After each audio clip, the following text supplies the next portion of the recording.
What if I told you that 500 years before Columbus set sail to the Americas, German monks had already perfected the art of colonial genocide? Meet the Teutonic Knights, history's most successful psychopaths in religious garb. In 1226, the Pope gave them a golden bull, basically divine license to commit genocide. Pope Eugenius III was crystal clear: convert the Baltic tribes or wipe them out entirely. Guess which one they chose? These were not your typical medieval knights. They ran industrial-sized slave operations.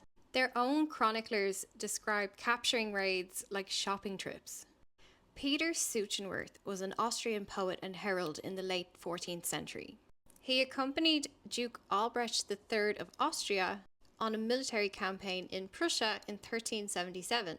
His writings are very vivid. They include poems and descriptions and cute little artwork.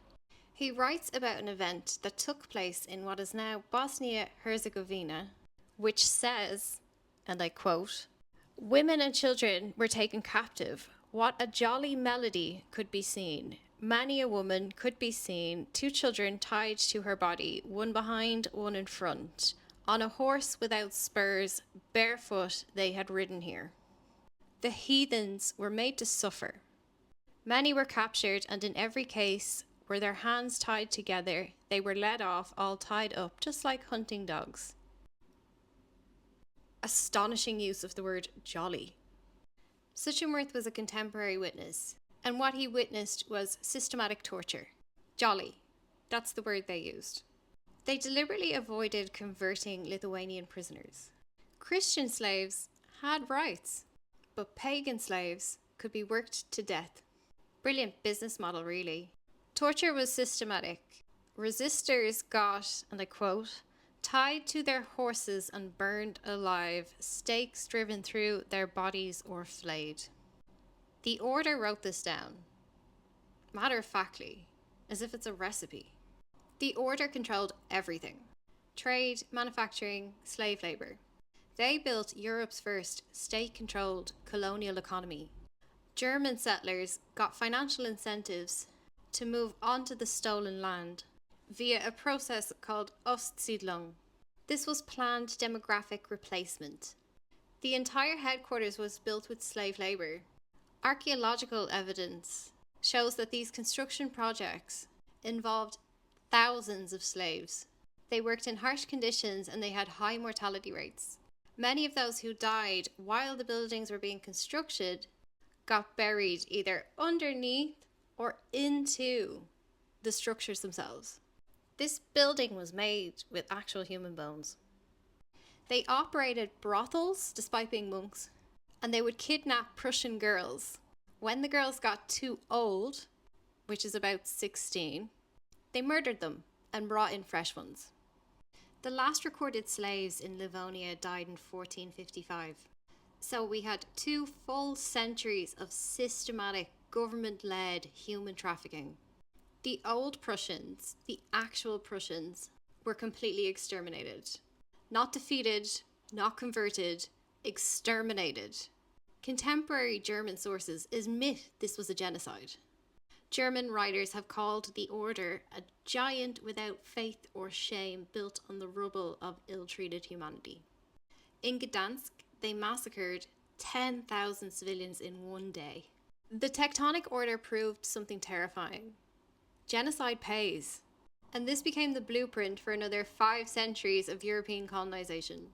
Capitalism was built on racial hierarchies and slave labor. It relies on land theft and demographic replacement to build new markets. Everything that later happened in the Americas, from the encomienda system to plantation slavery to indigenous boarding schools, this is the structural template for racialized capitalism. Modern debt-based capitalism is also an inheritance of this logic. The system is designed to turn human life into commodities for endless extraction. The silence in the West about the genocide in Palestine is not an accident. They're not stupid. They know it isn't anti-Semitic, but acknowledging this means admitting that European colonization began in Europe against Europeans. That disrupts the convenient narrative that colonial violence was over there, only on distant others, and the empire is gone, so don't worry about it.